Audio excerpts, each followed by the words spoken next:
I'd wake up about just screaming from the nightmare of all this going on and couldn't tell my wife what was wrong. The Israelis dropped napalm on our life rafts. It killed 25 men all around me. I will not have my allies embarrassed. Hey, everybody, I'm Sanchez, and this is our live stream, and maybe one of the most significant live streams that we've done in a long time, given what's happening in the world right now with this agreement between the Iranians and Mr. Trump. Hey, by the way, props to Mr. Trump. I think it's more courageous sometimes to, deal with the necessities of what one has to do. Hell with pride. The world was going to be in really shaky ground if this thing continued. I think he's done the right thing. Obviously, he lost the war, but who cares? I mean, a worldwide global economic disaster of an economy, not to mention more lives lost, including American lives, for what? So props, I think. More importantly, there's something else in the news that Thomas Massie just introduced. He wants Congress to open up the USS Liberty investigation, and I say it's about time. We are joined now by someone who is so important to this story and just a hell of a good man. Sergeant Bryce Lockwood is received awards. He was actually on the USS Liberty. He took part in the USS Liberty. As you know, 34 people were killed, 174 were wounded. He personally saved lives, saved at least 3 sailors, suffered severe burns as a result. And it's good enough to join us now to share his story. Sergeant, it's an absolute pleasure to have you on, sir. Thanks so much for being with us. My pleasure. Thank you, Rick, for the invitation. I appreciate it. The problem backs up to 1967, the attack on our ship. Our Congress did nothing. Israel realized they could do whatever they wanted. U.S. Congress, U.S. administration would do nothing, say nothing. They're devastating their neighbors. And they expect us to pay for it. We're supplying the bombs. Hundreds of millions of dollars goes to Israel, and they live better than we do. Yes. They have health care. We don't. Yes. They have maternity leave. We don't. Yeah, it's crazy, right? It is. Let's go back to 1967, just so our audience can understand this, because this is really just at the forefront of news right now. Thanks to Thomas Massie, who is presenting Unbelievable. This. So, first of all, I imagine you agree with Congressman Massie's measure, correct? This should be investigated by Congress. By all means, this should have been done 59 years ago. Israel claims there was a case of mistaken identity.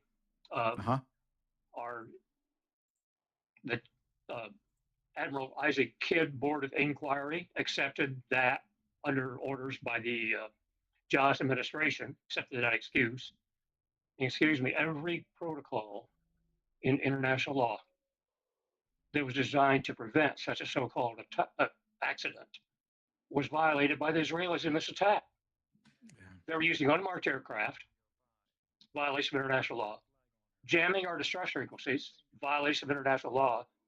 The irony of that one is that came about as a result of Nazi wolf packs machine gunning life rafts of refugees in World War II. The irony.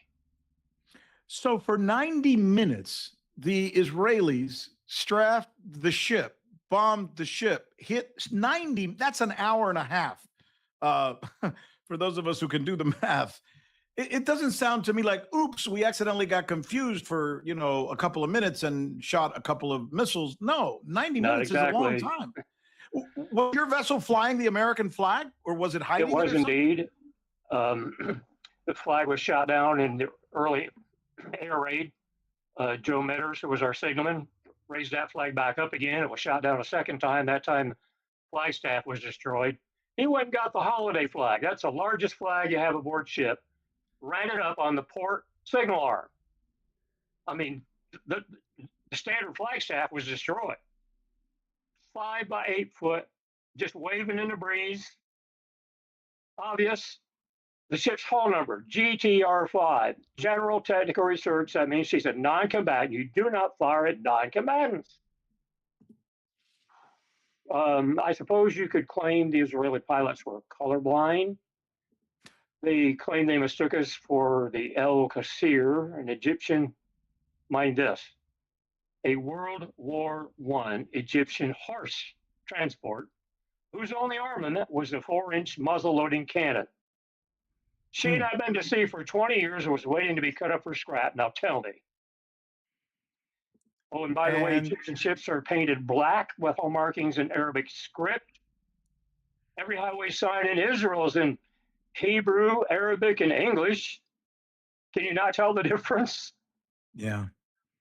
So you're saying their story just doesn't Falls jive. apart. Yes. Yeah. They're saying, oh, we got mixed up. Sorry. We thought it was a Egyptian ship. By the way, that ship you mentioned, I think, is 1/4 the size of the USS Liberty. Also, About a third, something like that. Yeah, just yeah. unmistakable. Just old John Wayne movie from World War II about identifying ships at sea. Just, I think Midway showed pictures of Japanese sailors doing silhouette identification of American targets. Excuse me? If you're a fighter pilot, you need to be doing that sort of thing. Realize what your target is. You don't just shoot stuff up and kill people. Oh, wait. So Is that what's happening? Oh, yeah, exactly. Exactly. Did you just say what I think you did? Yes, I did. Yeah. Yeah. So let's suppose they got confused. Poor guys. They didn't understand what was going on. I am positive, proof positive, at least from what I've read. But here I have the man who could tell me as soon as the firing began, I imagine you contacted Washington or someone on the ship in communications contacted Washington, who contacted the Israelis and said, hey, stop. You guys are shooting at our ship, right? That had to have happened. They were jamming our distress frequencies. One of the radiomen figured out that when they were firing rockets at us from the aircraft, they couldn't jam our distress frequencies. That would screw up the flight of the rockets. During that very brief period, I happened to be in the radio room, lying on the deck, waiting to be medevaced. I was pretty severely burned. When that mayday went out, it was Firefox, Firefox. This is Rockstar, Rockstar. Under attack by unidentified surface and air units. Require immediate assistance. And the instant that was acknowledged by the Sixth Fleet, the shooting stopped. I saw some sailors carrying 3 inflatable life rafts through the radio room. Mind you, the Israelis dropped napalm on our life rafts. We had automatically inflatable life rafts. You just rip a cord and bunches of these automatically inflatable life rafts shoot out. They napalm those. Why would they do that? Why would they napalm? We think we were set up by our own government. And this really sounds preposterous. Okay. Lyndon Johnson was a deeply receptive to the Israeli freedom and maintaining. If you do some research on what happened in the war of 1947-48 for Israeli independence, cases of Texas grapefruit, courtesy the Johnson Ranch, Johnson City, Texas, were going to Israel. It wasn't grapefruit. We think we were set up by our own government, sink a ship, kill everyone aboard it, blame it on the Egyptians, get us involved on the side of Israel. False flag. False flag operation, yes, sir. The number 2 man in the U.S. CIA at the time, a man named James Angleton. Not only was he number 2 man in U.S. CIA, he was a double agent with the Israeli Mossad. I have a dossier. It's better than 3/4 of an inch thick that Congressman Pete McCloskey gave me several years ago. Interviews that he did with one of the Israeli pilots that refused to fire at us, returned to base.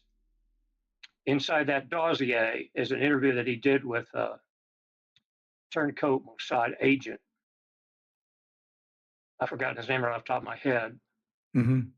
But that document contains a plot by the Israeli Mossad to kill George Herbert Walker Bush because he was not friendly enough towards Israel.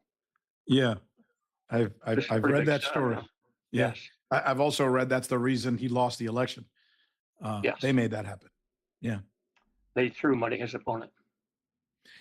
Why would LBJ, the president of the United States, and others around him do something as heinous as bringing about an attack that included the deaths of 34 Americans and injured 174 other American servicemen. Why would they do that? What When could you're a lead? chess master and you're winning your game, what does a pawn mean? But were pawns. the chess masters, I think today are the Israelis in almost everything we do. Were they Yes, also the chess masters back then? yes. Tom Massie really stuck his neck out, but I guess he had nothing to lose. I'd like to see Thomas Massie run for president myself, but that's another story for another day. Um, He's a real gentleman, by the way. He took the entire crew and the family members that were with us to lunch afterwards at the Bull Feather restaurant. yeah. Oh, I like that term, Bull Feather. Thomas Massie sat down with us, visited with us. His wife was just a sweet, sweet lady.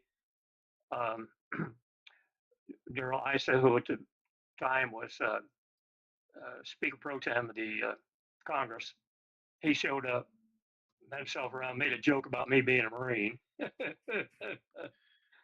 And then Congressman McGuire came in, and all three of those gentlemen were just wonderful to us. Well, it says something about a man when they throw money at him and he says, I don't want your money. And there are very few who have done that. And he's one of them. That's character. That's what my father called it. Yeah, foundational character. You must have had a pretty good upbringing. My dad was a good man. Yeah, yeah. Well, I think a lot of times it's, we're only as good as our own foundations, and those are set by the people who rear us, our moms and our dads. What was it like for you on board when you saw all of this happening? You saved the lives of 3 sailors. You've gotten a silver medal for it. Oh, I don't remember, too. Silver Star. Yeah. Can you take me through that a little bit? Well, intelligence collection, there's a lot of research involved. It goes back a long way. You need to know the people that you're targeting, their history, their culture, their language. We had a lot of language manuals aboard. We had we used to have to use magnetic tape back then for collection of voice intercept tapes. I was a voice intercept section supervisor. My language was Russian. We had 3 Russian linguists aboard. All 3 of us were voice intercept section supervisors. Our primary target, there were 5 Soviet Tu-95 long-range reconnaissance planes, biplanes, if you will, at Egypt. The Soviets had told the world that they were being manned. They'd given them to the Egyptians or being manned by Egyptian crews. That wasn't really the case. And we should be clear, in case people don't know, the USS Liberty was an intel ship, was an intelligence gathering ship. Yes. Which is why you were there and you had that specialty of being a linguist. Correct. Our primary target was those Soviet Tu-95 aircraft. And while we were under attack, my relief came in the processing reporting room where I was. Jim Lupton was his name. He said, I got the Ruskies. I said, really? He said, yeah, man, plain language. He went running back there, and Lieutenant Bennett was a division officer, said, Sergeant Lockwood, you come here a minute, please. And I stepped out into the passageway, and he'd got me into a conversation about these ditching bags, or a large canvas bag with brass ferrules in the side, lead weight in the bottom. And the idea was to get all of your classified information into these ditching bags and get them topside, pitch them over in the sea. By the time they could be recovered, any information in there would be useless. And he just got me in a conversation about that when there was a blinding flash, a terrible rocket, and it knocked me to the deck. I'm sitting there kind of unconscious, semi-conscious. I think, well, Lord, I guess this is it. I guess I'm coming home. At least Lois and the kids are taken care of, Lois and my wife. Oh, God bless them. I felt something cold, and I looked down, and water was gushing in. And some of the crewmen told me many years later that torpedo explosion had literally lifted the ship out of the water and set it back down. Wow. And apparently there was a 36 by 42 foot hole. The measurements vary, depends on what angle you measure them from, but large enough to sit the end of the average American home in that hole. Good God. So of course, water was gushing in. I struggled to my feet. I heard a moan behind me. I turned around. There was a sailor there. It was pinned against a collapsed bulkhead in the ladderway, which went to the area above us. Mind you, there was a crew of 294 complement of 294 aboard the Liberty, and roughly 190 of those were intelligence collection personnel, processing personnel. We were all crammed into this below decks space and just this one narrow ladderway about 2 feet wide to get out, very steep. Joe Lentini was part of the teletype crew. We had a KW-26. It was a scramble machine. And we weren't getting anything out. He couldn't understand why. So he stepped out on the passageway. There was a phone connection there to the topside area where the antennas were connected. He tried to contact Glen Oliphant that was handling those antennas to see what the problem was when the torpedo, a piece of shrapnel from the rocket struck Joe in the left thigh. He sat down on the deck and was putting a tourniquet on that wound when the torpedo struck. He just mushroomed that bulkhead out and literally made toothpicks out of his femur, tagging him up. Which part of the ship were you guys on when the torpedo struck? Mid-level or below? We were just forward of the bridge below the water line. So it was one of those, but by the grace of God kind of thing, Sergeant, that if you would have just been 10 feet to the left or 10 feet to the right. Inches.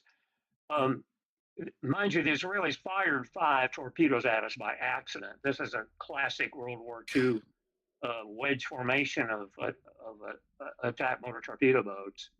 The lead torpedo boat fires there, 2 torpedoes, peels off. Second one fires there, 2 peels off. Third one fires. They fired 5. The one that hit us struck right on the flange of one of the major I-beams that supported the ship. Had it struck inches, left or right, it would have ripped us to shreds. As it was, it killed 25 men all around me. I got blast effect. The only thing I can figure is the casing ruptured right there where I was, and I just got blast effect. And that's you? That's what I looked like the next morning. Wow. That's you right there. Yes, the next morning. You see the destruction all around. This is up on the bridge. What were your injuries? It looks like your chest and arms. Flash burns from the explosion. Right. Mr. Lewis, who was the senior research officer aboard the ship, Lieutenant Commander David Lewis, he was perpendicular to it, and the same material sealed his eyes shut. He and I both were medevaced off to the carrier America. Admiral Larry Geis, who was a Task Force 6 commander. Task Force 6 included the carriers USS Saratoga, USS America. America was brand new. And the guided missile cruiser USS Little Rock sent a message down to Mr. Lewis that as soon as he was able, would you come to my stateroom? And Mr. Lewis did so. Admiral Geis swore him to secrecy, quote, until after my death. And then I'm not exactly sure of the day, but I think it was somewhere around early 2000 when Admiral Geis passed away. And Commander Lewis said, I am released from my bond to Admiral Geis, and I'm telling what's happened. The carrier Saratoga had received that Mayday and launched aircraft to come to our aid. Mind you, Rick, the morning of June the 8th, the U.S. entire nuclear force was on full alert prior to when we were attacked. Now, why is that? A Scottish author, Peter Hoonan, wrote a book, Operation Cyanide, about what happened to us that day. The cyanide, that title should send chills up your spine. That came off a document from President Johnson's meeting that he had with his staff prior to the attack on our ship. And Operation Cyanide was penciled in by President Johnson in the margin. And some reporter happened to find that digging around the Lyndon Johnson documents in his library. And Peter Hoonan wrote this book. B-52s at the end of Beale Air Force Base in Marysville, California, sitting at the end of the runway, fully loaded with atomic weapons, have the codes, fully loaded with fuel, engines idling prior to the attack on our ship. Well, some of those aircraft that were launched by the Saratoga, Captain Joseph Tully of the Saratoga, had nuclear weapons aboard them. Robert McNamara comes on the circuit, says, get those aircraft back. Well, Captain Tully complied. He ordered them returned. He said, well, it's because they had those nuclear weapons and didn't want to get involved in it without okay from Washington. So he recovers them, reorders the launch with conventional weapons, conventional aircraft, re-notifies Washington. Robert McNamara, Secretary of Defense, again comes on, says, get those aircraft back. Admiral Larry Geist, Task Force 6 commander, said, I want to hear that from higher authority. Well, the only higher authority was President Johnson. Johnson gets on the circuit and he says, get those aircraft back. I will not have my allies embarrassed. No, they were using unmarked aircraft and we did not know who was attacking us. How did Lyndon Johnson know? Everywhere else, when you go to any military cemetery, you'll see the exact designation, whether it was Crimea or Panama or any other location in the world, and they're very descriptive, and they give you a real good reading of exactly what happened and why it happened and how it happened. Why does Israel get this kind of protection, whereas no other country in the world get it? I think that goes back to the conversation with Stephen Rosen and Jeffrey Goldberg. Power, money, influence, corruption. 24 hours, I can have the signatures of 70 senators on this napkin. Is there any doubt in your mind at this point? And I know that you're going to be part of, hopefully you're going to be part of this inquiry because you're spry and you're smart and you're. Excuse me while I wet my whistle with some coffee here. Go ahead. You're very analytical about all this. Is there any doubt in your mind at this point that the Israelis knew damn well who they were firing at, and they knew it was a U.S. ship? They knew that. In my mind, this Israeli pilot, Levi Toth, he went by an alias, and this guy had an interesting story. He said, it's a U.S. ship, I can see the flag. And Al Jazeera, I think some 12 years ago, did a special on the attack on our ship. They did. They broadcast the tape between the attacking pilots and the Israeli ground controller. Identifies the U.S. ship. Yes. Anyway. Yes. I just saw that in that documentary. In fact, we're going to play that. Refused to shoot, returned to base, was arrested, served 5 years in Israeli prison for not shooting at a U.S. ship. I'm glad he did it because his rockets, if they struck the boiler, we would have been history without having to have the torpedoes fired at us.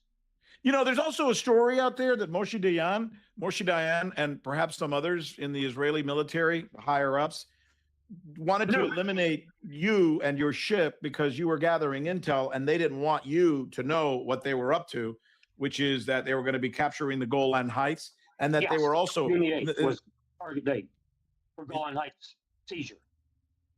And you guys were, so let me back this up a little bit so our audience knows. So they were going to do that and you guys were kind of on to them. Now you continue the story, Sergeant. There was an entire Egyptian brigade, somewhere in excess of 800 men, captured by the Israelis in the Gaza Strip. Israel needed those troops that were guarding them for the attack on Golan Heights. The irony is, this is many years later. This is in the late 1980s. I picked up a copy of the Springfield, Missouri News Leader, and here's this little article in there. 2 Israeli journalists blew the whistle on what happened on June the 8th. That entire Egyptian brigade was ordered to dig their own graves and then massacred. Many of them had their hands tied behind their backs with barbed wire. Yes, confirmed. You're right. They massacred them. They killed them. By the way, not exactly as a severe violation of international law. Yes. They had given themselves up. They had surrendered, and they killed them. They massacred them all. Then on June the 9th, guess what? Israel took Golan Heights. And here's an interesting story. I was invited to speak at a Presbyterian church in Kansas City a number of years ago. And I'm telling you, there was not a big crowd, but 25 or so people there. And I'm relating what took place on Golan Heights. And this guy shoots his hand up and said, "What you say is true." His name was Fadi Banyamarja. He said, "My role was senior commander of those troops in Golan Heights, and he was ordered to pull his troops back." Wow. Really? Yeah. It's funny the things that they're able to get away with. Even these Israeli officials who were just caught in Las Vegas recently, allegedly, I guess, but heard by on wiretaps trying to doodle some little kids, and they just take them out of the country. They don't. You and I would have to face a judge. They don't. Oh, good Lord. I mean, they do spying missions in Washington. They get to go into the Situation Room. They wear uniforms in Congress, displaying the IDF. I mean, it just seems like we're like, who's in charge here? Is it them or us? Whose country is it? Ours? Exactly. It's kind of ironic. President John F. Kennedy gave a speech a number of years ago about what was going on in the Middle East. 700,000 Palestinian refugees, 1947, 1948, that were expelled from their homeland. Mm-hmm. And John F. Kennedy was advocating for the possibility of those who wanted to returning to what is now Israel to reclaim their land, either reclaim their land or be compensated for it. Well, that was a bombshell. Boy, did he get castigated for that. And guess what's happening now? Because the U.S. Congress did not stand up to its obligations under Article 1, Section 8, U.S. Constitution, the investigation of acts of piracy and felonies committed on the high seas and violations of the law of nations. Not exact quote, but that's pretty accurate. Congress did nothing. Israel realized they could do whatever they want. The U.S. president, U.S. administration, U.S. Congress would say or do nothing. Now we have 70,000 Gazans documented, killed. The entire Gaza Strip in rubble. Probably twice that many, 140,000 buried in the rubble that'll never be recovered. Genocide. Genocide. Palestinian refugees. Yeah. In Lebanon, Beirut being bombed by the Israelis using U.S. money and U.S. bombs. Correct. Yes, our money. Excuse me for getting animated. No, it's we're better than that. We're not supposed to be engaged in stuff. Yeah. We ain't the city on the hill any longer. No. Shining city on the hill. Yeah. And to hear someone like you with your background and your experience and your wisdom say something like this, it's so profound. Let me ask you about this investigation as we get ready to close this up, because I think it's important. Thomas Massie wants Congress to investigate this. He'll probably get some people to go along, but do you think they'll stonewall him, or do you think he'll get something out of it? That's a tough question, Rick. We crewmen just want the truth. Yeah. Maybe it's ugly. It's got to be ugly. Tell us the truth. Yeah. You just want to make sure before you have your final days, as we all well, have. There's still a few of us alive. Excuse me, I'm 86. I'll be 87 before the year's out. God bless you. That's great. And you're pretty ugly for 87, don't I? You look fantastic. Yeah. I could see you and I going and hanging out. I'm not too far behind you, by the way, but I'm catching up. You still got brown. That's more than I got. It's so important, though, for this truth to be told, and Yes. I hope that it can. I hope in some ways that somebody will. I'll tell you what I think is happening in our country right now. I think this is important. Congress hasn't caught up to the truth, but Americans have. I get a sense people are sick and tired of the never-ending wars, the lies, the corruption, the politicians who care more about the policies and the people of other countries than they do about us. I think that's happening in America right now. I sense it. I see it. And I think if Congress doesn't somehow catch up to it, they're going to be in trouble. You agree? Did the current occupant of the White House tell us when he was running for office that there were going to be no more forever wars? He sure did. Maybe I'm mistaken.